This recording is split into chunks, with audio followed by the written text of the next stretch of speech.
loved me, for God so loved the world that He gave His only begotten Son. But I know He loved, but I know that I am a sinner. That's why I am not qualified of His grace or His love. ဖခင်ရဲ့ချစ်ကိုကျွန်တော်သိတယ်ဒါပေမဲ့ဖခင်ရဲ့မြတ်တာကိုလက်ခံဖို့အတွက်ကျွန်တော်လုံးဝမထိုက်တန်ဘူးပေါ့လုံးဝကိုကအဖြစ်သားဖြစ်နေတယ်ဆိုတော့ကိုနားလေရဖြစ်တယ်သိရတာဖြစ်တယ် Why I say that I am not deserved or I am not qualified because God is holy and righteous and I am a sinner. How can He love me as a sinner? ကျွန်တော်ကမထိုက်တန်ဘူးဖခင်ရဲ့မြတ်တာကိုဖခင်ရှိမှဖခင်မြတ်တာခံစားဖို့ဖြစ်စီဖခင်ရှိမှဖြောင့်မတ်ဖို့ဆိုကျွန်တော်ဖြစ်နိုင်ဘူးဘာလို့ဖခင်ကအရင်ဖြောင့်မတ်တဲ့သူဖြစ်တဲ့ကြောင့်အဖြစ်သားအနေနဲ့ဖခင်ရဲ့အချစ်ကိုလက်ခံဖို့ဆိုတာအင်မတန်မှခက်ခဲတာဖြစ်တယ် Yes, sir. When I was teenager, I do not interest in, I'm not interested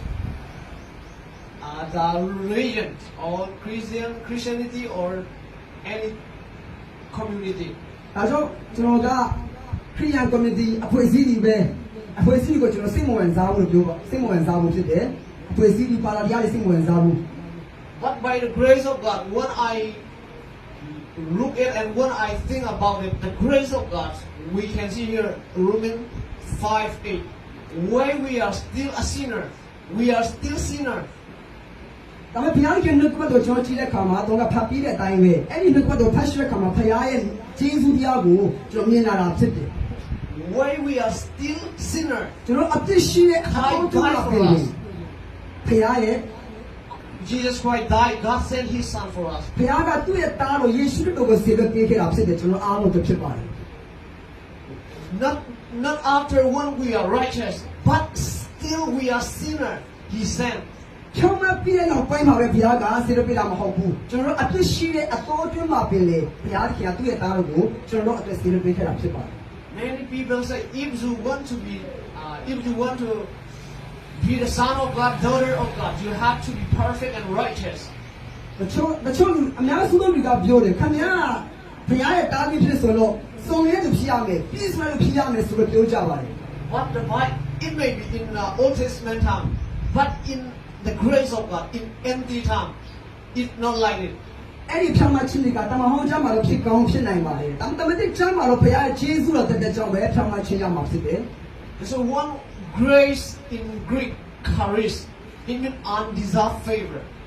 unmerited favor. grace ကလုံးမှာ grace ဆိုတာ grace ဆိုပြီးတော့ unlimited Favor. အကန့်အသတ်မဲ့တဲ့ညတာနော်အကန့်အသတ်မဲ့တာဖြစ်တယ် Undeserved favor. undeserved မထိုက်တန်ပဲရတဲ့ညတာဖြစ်တယ် So it is not like a reward. အဲ့ဒါက this A reward. suit not like reward Something that we receive based on our own effort. oh okay ကျွန်တော်တခုခုကိုပြန်ပြီးတော့ရလိုက်တဲ့ suit မဟုတ်ဘူးအဲ့ဒါနဲ့မတူဘူးတခုကိုပြန်ဆိုင်ပြီးတော့ရလိုက်တဲ့ suit ပုံစံမဟုတ်ဘူး That's why we can see the grace of God.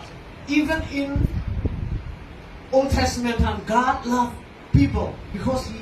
He created. ဘုရားခင်ရဲ့ဂျေဇုတော်ကိုကျွန်တော်တမန်ကျမ်းမှာပဲတာမကပဲတမန်ဟောင်းကျမ်းမှာလည်းပဲဘုရားဂျေဇုတော်ကိုကျွန်တော်မြင်တွေ့ရမှာဖြစ်တယ် But it is impossible to serve and to have communion with the people because God is holy, as I have mentioned about before.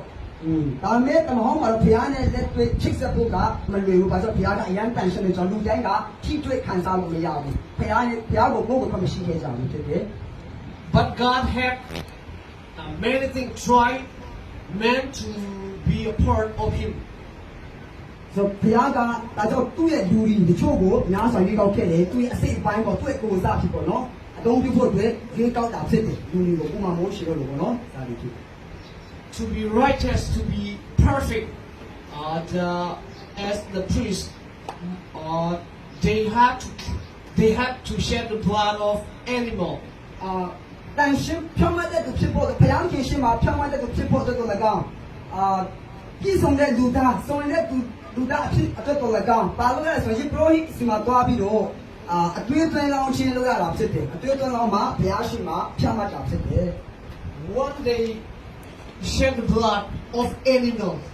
it is just for only 1 year. တရိစ္ဆာန်တစ်ကောင်ရဲ့အသွေးကိုဒီပရိုဟိတ်မှာသွားပို့တယ်အဲ့ဒီပရိုဟိတ်ကတန်းလုံးနဲ့ဆိုတော့တစ်နှစ်အတွက်ဖြစ်ပါတယ်အဖြစ်တစ်နှစ်လောက်ဖြစ်ပါတယ် When we look at all these things, we know how much God loves us, how much God want to forgive us. ဆိုတော့ဒီပူစတဲ့အကြောင်းကိုကျွန်တော်ကြည့်တဲ့အခါမှာဘုရားသခင်ကကျွန်တော်ကိုဘယ်လောက်ထိချစ်တယ်လဲဘုရားသခင်ကျွန်တော်ကိုဘယ်လောက်ထိခွင့်လွှတ်ချင်တယ်လဲဆိုတော့ပုံပြီးနားလေရတာဖြစ်ပါတယ် That's why in our life or in nowadays, ကျွန်တော်ဒီယနေ့ကျွန်တော်ရဲ့သက်တာထဲမှာ so we have to understand that grace undeserved favor. ဒါကြောင့်ဘုရားခင်ရဲ့ကျေးဇူးတော်ဟာကျွန်တော်မထက်မတန်ပဲရရှိဘုရားရဲ့မျက်နှာတာဘုရားရဲ့ဆုဖြစ်တယ်ဆိုတော့ကျွန်တော်နားလည်ဖို့ဖြစ်တယ် The simple way that we have to share the gospel is very simple. ကျွန်တော်ဝေငှနေတဲ့နှုတ်ကပတ်တော်ဒီသတင်းစကားတွေကတကယ်ရိုးရိုးရှင်းရှင်းလေးပဲဖြစ်ပါတယ် It may be difficult for somebody, but it is not difficult for me because it is the love of my Father. တချို့သောလူတွေတော့ကြတော့ဒီအင်ဝင်ကတဲ့စကားပြောတာခက်ခဲကောင်းခက်ခဲလေးနေဒါပေမဲ့ကျွန်တော်တော့မခက်ခဲဘူးဒါလို့ဆိုတော့ဒါကဘုရားရဲ့အဖရဲ့မြတ်တာဖြစ်တယ် It is not only our God, He's our Daddy. Amen. အာမင်ဘုရားခင်တပါးပြီးတာလည်းကျွန်တော်ရဲ့အဖဖြစ်တယ်ကျွန်တော်ရဲ့ဘုရားဖြစ်တာဖြစ်တယ် Jesus always used to say that you are God before He died at the cross. သူလည်းဝါကားထဲမှာယေရှုခရစ်တော်အတေမခံခင်မှာပါပြီးဆိုတင်းတော့ရဲ့ဘုရားတင်းတော့ဘုရားတော်အမြဲတမ်းပြောတာဖြစ်တယ် But when He died, where He sacrificed at the cross, သူလည်းဝါကားထဲမှာအကားစဉ်အတင်တက်ခံပြီးနောက်ပိုင်း at that moment, အဲ့ဒီအချိန်မှာ He said, my God, why have you forsaken me? အော်ကျွန်တော်ရဲ့ဘုရားကျွန်တော်ပါကြောင့်ကျွန်တော်ကိုဆွန့်ပြရတာလဲဆိုပြီးတော့သူခမဲတော်ကိုစကားပြတဲ့ကကျွန်တော်တွေ့ရမှာဖြစ်တယ် We can see here, Jesus used to say, my Father. But at that moment, Jesus said, my God. What He said? သူအတင်မခံခင်မှာတင်းတို့ရဲ့ဘုရားတင်းတို့ပြပြောပြီးအတေခံမှာကျတော့ကျွန်တော်ရဲ့ဘုရားတော့ဘာလို့ကျွန်တော်ပြောရလဲဘာလို့သူပြောရလဲ Jesus never said, my God before. But at that moment, at the cross, He said, my God.